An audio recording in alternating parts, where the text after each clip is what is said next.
I spent 15 years funding my sister's dream wedding just to watch the Internal Security Service arrest her at the altar for an organized scheme.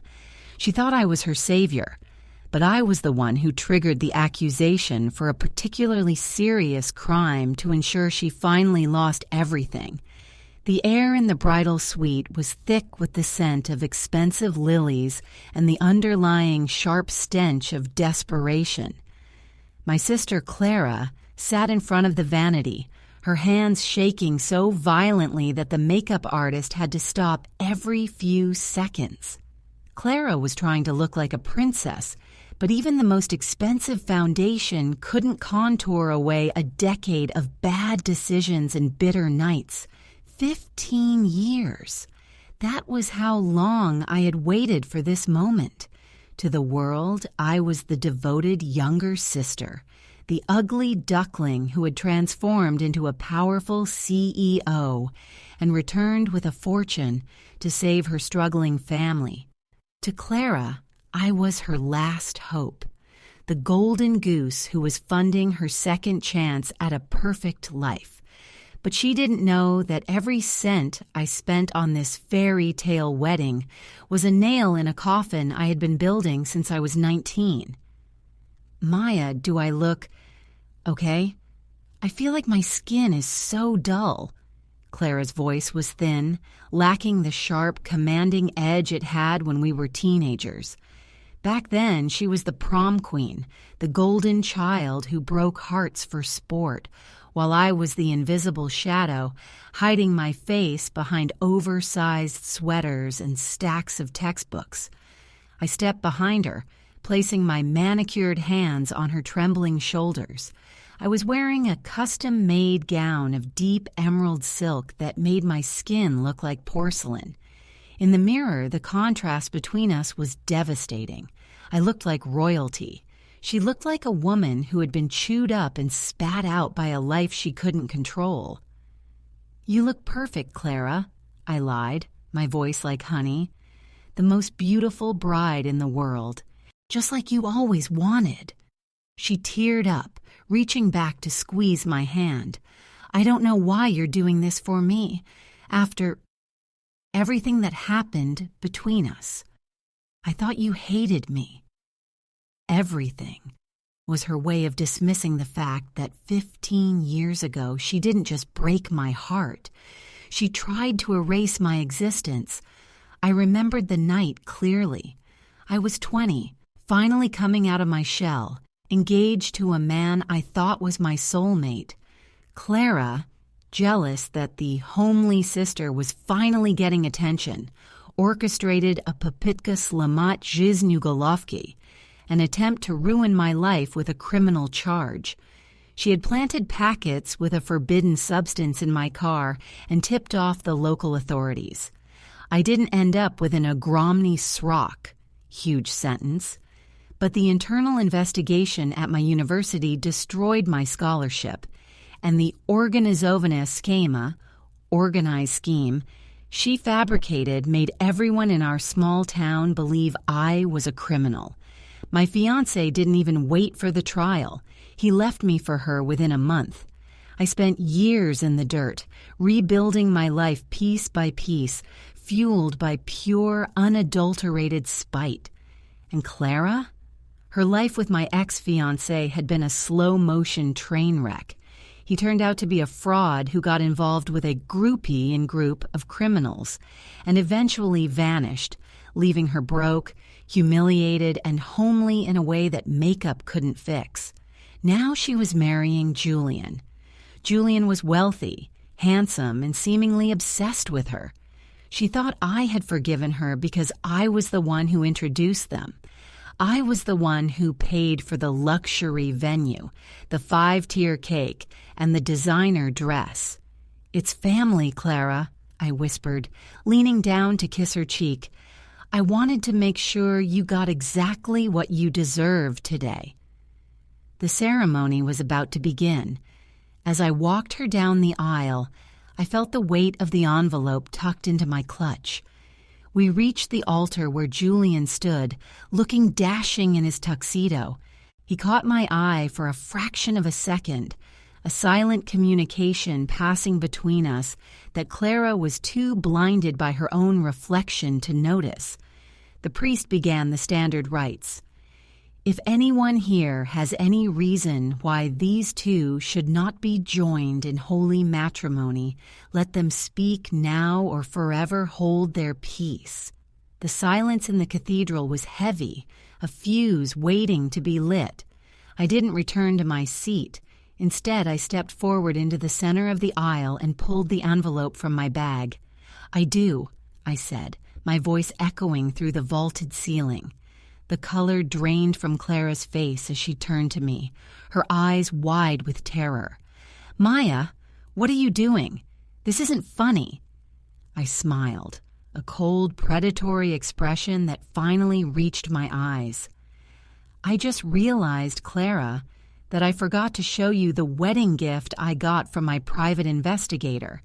You see, Julian isn't exactly who you think he is, and neither is the group he's been working for." I opened the envelope and dropped a stack of photos onto the altar. Clara looked down at the images of Julian meeting with a Sluzhba Vnutrenyi Bezopasnosti, Internal Security Service officer, and her scream was suddenly muffled by the heavy thud of the cathedral doors being kicked open by men in dark suits. They weren't there to stop the wedding. They were there for her. The gasps of the guests filled the vaulted ceiling as the men fanned out across the marble floor. They moved with a clinical, terrifying precision. Clara's grip on her bouquet tightened so hard the stems snapped, green juice staining her white silk gloves like blood. Julian didn't move to protect her. In fact, he stepped away, smoothing his lapel with a chilling indifference that made my skin crawl with satisfaction. "What is this?" Clara shrieked, her voice cracking, the princess persona she had cultivated all morning shattering instantly.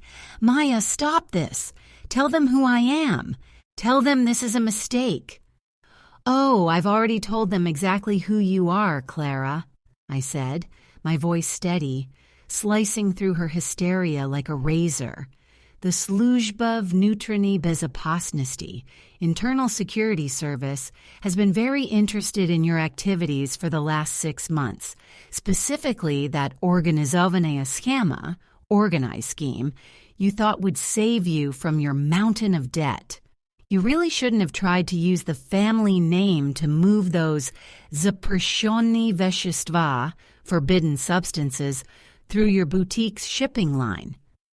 The lead officer stepped forward, pulling a heavy set of restraints from his belt. "Clara Vane, you are being detained for an obvinenie po osoba tyashkim, charge for particularly serious crimes regarding the distribution of illegal materials and financial fraud." Clara looked at Julian, her eyes wide and pleading, searching for the man who had promised her the world. "Julian, honey, do something. They're lying. Maya is jealous. She's setting me up just like—" She stopped herself, the words dying in her throat as she realized she was about to admit to her past crimes in front of 100 witnesses. Julian didn't look at her with love. He looked at me and gave a sharp, professional nod. "The digital trail is secured, Maya. The logs from the Organizovanaya Schema, organized scheme, were exactly where you said they'd be. She used your old ID numbers to try and frame you again, but we intercepted the transfers." The betrayal hit her like a physical blow. She staggered back, hitting the altar. You're with her? You never loved me?" "Love you?" Julian's voice was cold. "I'm a private investigator specializing in internal fraud. Maya hired me 2 years ago to find the person who destroyed her life 15 years ago. It just so happened that while I was looking into the past, I found you were busy destroying your future all over again." The guests were in an uproar. Our parents, sitting in the front row, looked as though they had been turned to stone. My mother, who had always looked away when Clara bullied me, who had whispered that I should just let it go for the sake of the family's reputation, was now clutching her pearls as her golden daughter was being handcuffed in the middle of her own wedding. I stepped closer to Clara, leaning in so only she could hear me. The scent of her expensive lilies was now mixed with the sour smell of her cold sweat. "You remember that tяжкое обвинение, serious charge, you hung over my head when I was 20? You remember how you watched me cry as they took me away, knowing I was innocent? I told myself then that I wouldn't just get even. I would wait until you were at the highest point of your life, until you thought you had finally won everything back, and then I would show you what it feels like to have the ground vanish beneath your feet." "You're a monster," Clara hissed, her face contorted in a mask of pure rage. "I'm your sister," I replied, my voice a whisper of ice. "You taught me everything I know about how to break a person." As the officers began to lead her down the aisle in handcuffs, the wedding march replaced by the heavy rhythmic thud of boots, the crowd parted like the Red Sea. But then the lead officer paused, his earpiece crackling with a sudden urgent transmission. He looked from his phone to the stack of photos I had dropped on the altar, his expression shifting from professional to deeply suspicious. "Wait," the officer said, holding up a hand to stop the procession. He walked back to the altar, ignoring Clara, and picked up one of the photos I had provided, the one that was supposed to be the smoking gun of Clara's current crimes. He looked at the image, then looked at me, his eyes narrowing. "Ms. Maya Vane," the officer said, his voice dropping to a low, dangerous tone. "There's a problem. These encrypted files we just pulled from the server you gave us, they don't show Clara's signature at the bottom of the distribution logs." My heart hammered against my ribs. "What? That's impossible. Julian verified them." The officer turned the tablet toward me. "They show yours, and according to this live feed from the warehouse, the Zaprashani Veshchestva, forbidden substances, weren't being moved by Clara. They were being moved into a vehicle registered in your name 10 minutes ago." I turned to Julian, but he wasn't standing there anymore. He was already halfway to the side exit, a strange, dark smile on his face that I had never seen before. He stopped at the door, looking back at the chaos he had helped create. "You really should have checked my references more carefully, Maya," Julian called out over the shouting. "Clara wasn't the only one who wanted revenge for what happened 15 years ago." Suddenly, the cathedral doors didn't just open. They were barred from the outside, and the faint, unmistakable smell of smoke began to drift through the vents. The panic was immediate. Screams echoed as the thin gray mist curled around the pews. My parents were fumbling for the locked exit, their faces pale with terror. I stood in the center of the storm, watching Julian's retreating back, my heart beating with a cold, rhythmic precision. He thought he had won. He thought he had flipped the script, turning my own organizovana schema, organized scheme, against me. "You think I'm that easy to break, Julian?" I shouted over the rising din. He stopped at the side door, his hand on the heavy iron bolt. He turned, his handsome face twisted into a smirk. "I've been planning this since you destroyed my family 15 years ago, Maya. You didn't just ruin Clara's life back then, you ruined everyone's by association. My brother lost everything because of the vnutrenia proverka, internal check, your little scandal triggered. So that was it. Julian wasn't just a mercenary. He was a survivor of the wreckage I'd left behind while climbing to the top. But he made one fatal mistake. He assumed I was still that same broken 20-year-old girl. "I didn't send your brother to prison, Julian," I said, stepping toward him as the officers looked on, confused by the conflicting evidence. "Clara did, and I have the recording of you admitting you tampered with the Zaprashoni Veshchestva, forbidden substances today. Did you really think I'd give a stranger access to my servers without a Sluzhba Vnutrennyi Bezopasnosti, Internal Security Service, shadow protocol?" I pulled a small remote from my lace sleeve and pressed the button. The smoke from the vents, which wasn't smoke at all, but a harmless, theatrical fog, dissipated instantly as the industrial fans kicked in. Simultaneously, the massive digital screens behind the altar, which had been displaying a slideshow of Clara and Julian's romance, flickered and changed. Instead of photos, a video played. It was from 30 minutes ago in the groom's dressing room. Julian was clearly visible, logging into a laptop and manually changing the signatures on the distribution logs from Clara's name to mine. The audio was crystal clear. Julian whispering into his phone about how he was going to make sure I got an ogromny srok. Huge sentence. "That's not—" Julian started, his face going from arrogant to ashen. "That's a live feed backup, Julian, encrypted and sent to a remote server the second it was recorded," I said, my voice dropping to a deadly calm. "I knew who you were the moment you applied for the PI position 2 years ago. I've been feeding you exactly what you wanted to find, leading you down a path where you would incriminate yourself while trying to frame me." The lead officer didn't hesitate this time. He moved away from Clara and lunged for Julian. Julian tried to reach for something in his jacket, perhaps Nezakani Oruji, illegal weapon. But the officers were faster. They tackled him to the ground before he could even draw a breath. Clara was still in handcuffs, sobbing on the floor. She looked up at me, her makeup ruined, her perfect day a smoking ruin. "Maya, please, you proved he was the one. Let me go." I looked down at her. 15 years of pain, of being the outcast, of being the criminal sister, all boiled down to this moment. "He framed me today, Clara, but the evidence of your organizovanaya schema, organized scheme, from 15 years ago, the one where you planted those paketis veshestvam, packets with substance, in my car, I found the original witness, the one you paid off.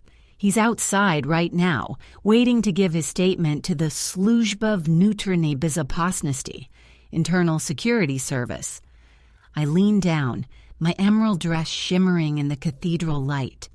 "You wanted to shine brighter, Clara. Now you'll have plenty of time to reflect on that under the fluorescent lights of a cell. You're not just going away for the new fraud, you're going away for the obvinenia po osobo tyashkim, charged for particularly serious crimes. You thought you'd escaped a decade and a half ago." As the police led both of them out, Julian fighting and cursing, Clara limp and broken, the cathedral grew quiet. My parents approached me, their eyes filled with a mixture of fear and newfound respect. My mother reached out to touch my arm. "Maya, we didn't know. We should have believed you back then." I pulled my arm away, smoothing the silk of my gown. "You didn't have to believe me. You just had to love me enough to check. But you didn't. And that's why this wedding was never for Clara. It was for me." I walked out of the cathedral alone, the sun hitting my face for the first time in 15 years without the shadow of a lie hanging over me. I had spent millions to build this trap, and every cent was worth it. As I got into my car, I checked my phone. The headlines were already breaking. "Socialite's dream wedding ends in arrests." I smiled, put the car in gear, and drove away, leaving the ashes of my old life in the rearview mirror. I had invited my sister to shine, and she had, right until she burned to the ground. Now, finally, it was my turn to live.